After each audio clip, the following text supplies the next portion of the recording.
Welcome to the 7 o'clock hour of Fox 4 Rising. I'm Miriam Zamorano. And I'm Julian Glover in for Amy Wegman this morning. The Fort Myers Police Department is still investigating a shooting that happened on Xana Drive last night. Police tell us the victim was standing on Xana Drive when he was shot multiple times. FMPD believes the shooter is a male and that he left the scene in a black SUV. At least one other man was inside of the car, and we're told the SUV turned on Ortiz Avenue after the shooting. The victim's stepdad was driving him to the hospital when he flagged down an ambulance parked at the 7-Eleven on Evans Avenue and MLK Jr. Boulevard.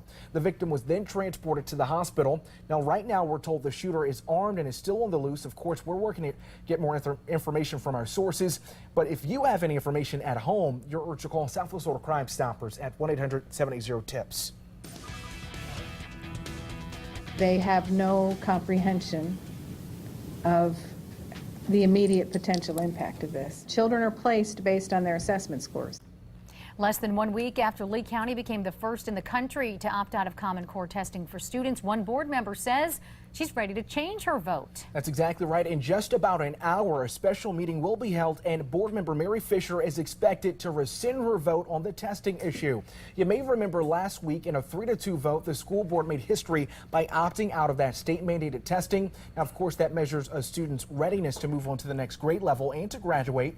Superintendent Dr. Nancy Graham has voiced her concerns about the school board's decision, and Dr. Graham says as a result of the board's actions, elementary schools will likely be placed in the 300 lowest performing schools in the Sunshine State. Teacher evaluations will suffer, and the district will become ineligible for certain funding. Now, this special meeting is, of course, sparking some more controversy. Some parents and school board members, like Don Armstrong, say the meeting scheduled for 8:30 this morning is too early, and most people affected by the issue won't be able to make the meeting. They're mad. They're really upset. They're discouraged. By doing it so early, we're denying the citizens of Lee County the opportunity to come up and speak, because everybody has jobs. And once again, that special meeting will be at 8:30 in just a little over an hour from right now. Fox 4 will be inside of that meeting, and of course, you can count on us to give you any updates that come out of it on the testing decision. You can get those updates on air and online at fox4now.com. Meanwhile, we want to know what you think about board member Mary Fisher reconsidering her vote on Common Core. Voice your view right now when you call us 206-FOX4 or email us to news@fox4now.com. At 7:04, we have some new information for you this morning in the disturbing case of a North Fort Myers teen charged with killing his own mother. The 15-year-old made his first appearance in court yesterday and remains behind bars this morning. Now, we're not identifying the teen because of his age, but here's what we can share with you. Lee County Sheriff's deputies tell us Tamara Davis's body was found at a North Fort Myers home after she was reported missing. According to deputies, after several interviews, the 15-year-old son was then arrested and charged with his mom's murder. Here's criminal defense attorney Stuart Pepper on what's next for the teen. I'm sure his defense lawyer will try to suppress his interview with the police and maybe plead insanity, depending upon the facts of the case. It could be increased to first-degree murder, as it was with Yoel Munoz. When he was arrested as a juvenile, it was second-degree depraved homicide. When the grand jury indicted him, it became first-degree murder. The 15-year-old will be held for at least the next 21 days, and his next court appearance is set for September the 18th. Good morning, Southwest Florida. Mid-70s right now, and we'll still be around the mid-70 mark at the 8 o'clock hour under sunny skies. Now, a few fair weather clouds starting to pop up through the rest of the morning. Some inland rain coming in from South Florida, so communities towards Lake O may have a few isolated showers overhead around 11 a.m. or 12 noon. About 88 degrees at that time, on our way to the low and mid-90s. Partly and mostly cloudy skies for the second half of the afternoon. Showers and thunderstorms to be found over our coastal counties by that hour as well. Many of us into the mid-70s. Clewiston 76, Fort Myers and Lehigh at 74, Marco Island also 76 degrees. Viper radar, well, not too terribly active until you look towards the Key West radar right now. Everything is moving east to west with an east wind across the Keys and through the Straits, but dry over the peninsula. We've had some cloud cover to the north of us, but we will start out with blue skies for today. Checking out your Vipercast for the rest of the morning, starting to keep an eye on what's going to develop along the east coast of Florida. That's where we'll find the showers and thunderstorms through the rest of the morning, and east winds carrying that into our inland communities. As you see, as we get to the second half of the afternoon, the best chance of rain will be found across our coastal corridor and into inland parts of Collier County. 6 o'clock to about 10 o'clock, things starting to wind down, but still dealing with some of that early evening rainfall for the rest of your commute, and then quiet for the overnight. Low and mid-90s this afternoon. The clouds, they'll be on the increase late morning into the afternoon, and isolated rain to follow. All right, for a check of your morning commute, we're going to check in with Julian Glover. All right, thank you, Jamie. 7:07 on your Tuesday morning. We're starting off with a look at our Best Western waterfront camera. That's where it's located in North Fort Myers, and we are looking at that 41 bridge right there. That we are starting to see some traffic, but not what you'd expect for the 7 o'clock hour, huh? Maybe some people are taking an extra day off after the 3-day weekend there. Let's get right to our overhead maps because we do have a lot to tell you about. A couple of crashes coming in. This new one is crashed at US 41 and South Road, which is just north of College Parkway. I'm learning it is appearing to slow down traffic just a little bit there along Midpoint Bridge, heading westbound, that appears. So Colonial heading onto Midpoint Bridge and then heading into Veterans Memorial Parkway is starting to see some stop and go traffic there.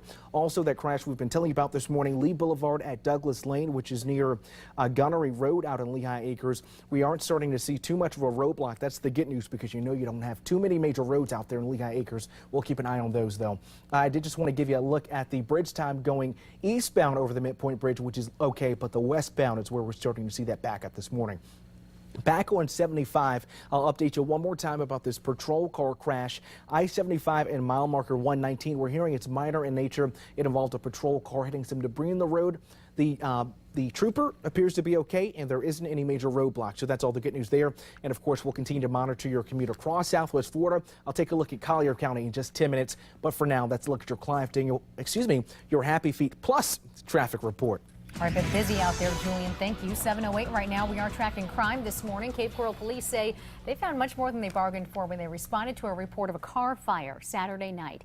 Officers arresting 28-year-old Guillermo Abreu and 29-year-old Mevis Iscano on drug charges at a home on Northwest 25th Place. The arrest coming after firefighters put out the fire, which they say is suspicious. The drug charges stemming from the marijuana grow house officers say they found inside that home while searching for possible victims of the fire. Officers say they found 27 pot plants and 50 oxycodone pills. Both are facing several drug-related charges this morning. And a Lee County judge set a bond at more than $500,000 yesterday for a man facing several dozen child pornography charges. 31-year-old Adam Moffitt of Bonita Springs is facing 49 felony charges after police caught him sending graphic pictures and videos of children as young as 3 months old. This all happening online. Now, according to police reports, a child exploitation task force out of Ohio started tracking Moffitt and his online activity back in July.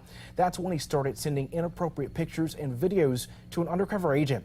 Now, when officers served a search warrant at Moffitt's Bonita Springs home, they say they found a laptop and a number of pornographic images. While they were there, they also picked up a bag of marijuana that was hidden under a chair cushion. Moffitt was arrested Sunday. And a burglar linked to dozens of break-ins throughout Cape Coral will now spend the next 2 decades in prison. 45-year-old Michael Spees was arrested in November of 2012 and charged with burglary and grand theft. And he's now accepting a plea deal, and he'll serve 20 years as a felony habitual offender. Now, 2 others suspects linked to the same case have already accepted similar plea deals. New information this morning, a day after an Islamic extremist group launched an attack in Somalia. U.S. military forces have struck back. A Pentagon spokesman saying the results of the operation are being assessed. The target was apparently fighters for the Al-Shabaab network, which has ties to Al-Qaeda. Somali officials say the group launched a Sunday attack on an interrogation center. All of the attackers, 3 soldiers and 2 civilians, have been killed. Governor Rick Scott promising more tax cuts if you vote for him over Charlie Crist come November. Scott's 2-week re-election campaign is promoting his tax plan.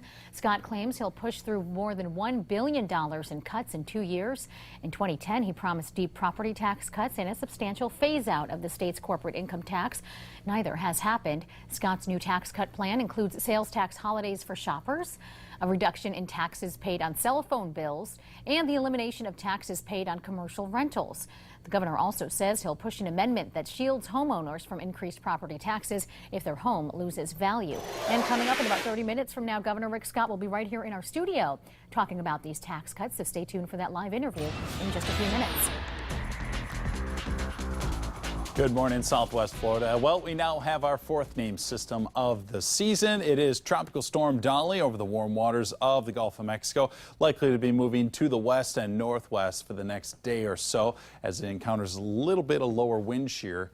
Not expecting much in terms of strengthening, but it will make landfall into the northeast part of Mexico with some heavy rainfall potential there. The rest of the basin looks very quiet, although the dry, dusty air from the west coast of Africa has diminished significantly, and there will be some tropical waves eventually down the road. I think we're going to see the activity a little stronger and a little more consistent into the western Caribbean and parts of the Gulf of Mexico, especially the Bay of Campeche, where right now we have Tropical Storm Dolly.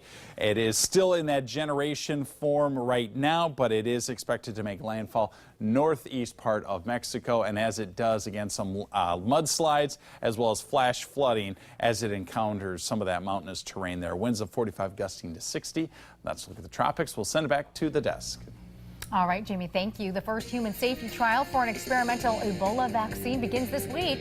What this means for those infected as cases of the deadly virus continue to increase. Plus, a healthcare center designed for the uninsured. What a local nurse is doing to make that happen right here in Southwest Florida. Those details next.